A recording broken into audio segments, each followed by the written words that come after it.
Hello viewers, টেক্সটফুল ভিডিওতে সবাইকে স্বাগতম। আজকে আমরা সিরিজ এবং প্যারালাল সার্কিট সম্পর্কে জানব। প্রথমে আমি তোমাদেরকে সিরিজ এবং প্যারালাল সার্কিটের একটা ডায়াগ্রাম দেখাচ্ছি।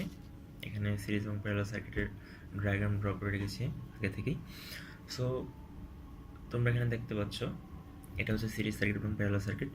সিরিজ সার্কিটে যেটা থাকে, আমাদের একটি সার্কিটের একটি অনেকগুলো ব্রাঞ্চ থাকে। এটা একটা ব্রাঞ্চ, এটা একটা ব্রাঞ্চ। তো প্রত্যেকটা ব্রাঞ্চের এন্ডিং পয়েন্ট এবং অপারেটর ব্রাঞ্চের স্টার্টিং পয়েন্ট যদি একই সেম পয়েন্টের মধ্যে থাকে তাহলে এবং প্রত্যেকটা এলিমেন্ট মানে প্রত্যেকটা ব্রাঞ্চ যদি একটি সেম পাথের মধ্যে থাকে, এটা একটা সেম একটা পাথ, একটা সিঙ্গেল পাথের মধ্যে থাকে, তাহলে আমরা সেটাকে সিরিজ সার্কিট বলতে পারি।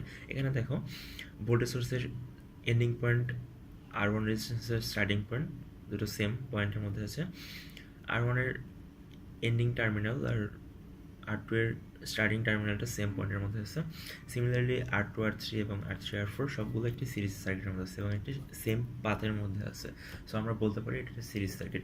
প্যারালাল সার্কিট হচ্ছে আমাদের একটি ব্রাঞ্চের স্টার্টিং পয়েন্ট এবং অপারেটিভ ব্রাঞ্চের স্টার্টিং পয়েন্ট যেটি কমন পয়েন্টে, এবং ওই সেম ব্রাঞ্চগুলোর এন্ডিং পয়েন্ট যদি সেম কমন পয়েন্টে থাকে, তাহলে আমরা বলতে পারি এটা একটা প্যারালাল সার্কিট। এখানে আমরা দেখতে পারি, সাপোজ এখানে R1 রেজিস্ট্যান্সের স্টার্টিং পয়েন্ট এবং R2 রেজিস্ট্যান্সের স্টার্টিং পয়েন্ট একটি কমন পয়েন্টের মধ্যে আছে এবং তাদের এন্ডিং পয়েন্টগুলো একটি কমন পয়েন্টের মধ্যে আছে, টার্মিনালগুলো। সো আমরা বলতে পারি R1 এবং R2 parallel. Similarly R1 R2 সাথে R3ও প্যারালাল আছে, কারণ এখানে দেখো R1 R2 এর যে স্টার্টিং পয়েন্ট এবং R3 এর স্টার্টিং পয়েন্ট সেম এবং তাদের এন্ডিং পয়েন্টও এটা কমন পয়েন্টের মধ্যে আছে।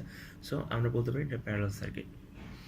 সো আশা করি তোমরা ভিডিও দেখে কিছুটা হলেও ধারণা পেয়েছো সিরিজ এবং প্যারালাল সার্কিট সম্পর্কে। সো ভিডিওটি ভালো লেগে থাকলে সবাই আমার চ্যানেলে সাবস্ক্রাইব করবেন, লাইক করবেন, শেয়ার করবেন, অ্যান্ড ভিডিওটা আমি কীভাবে আরও ভালো কোয়ালিটি সম্পন্ন করতে পারি তার জন্য কমেন্ট করবেন। ধন্যবাদ সবাইকে।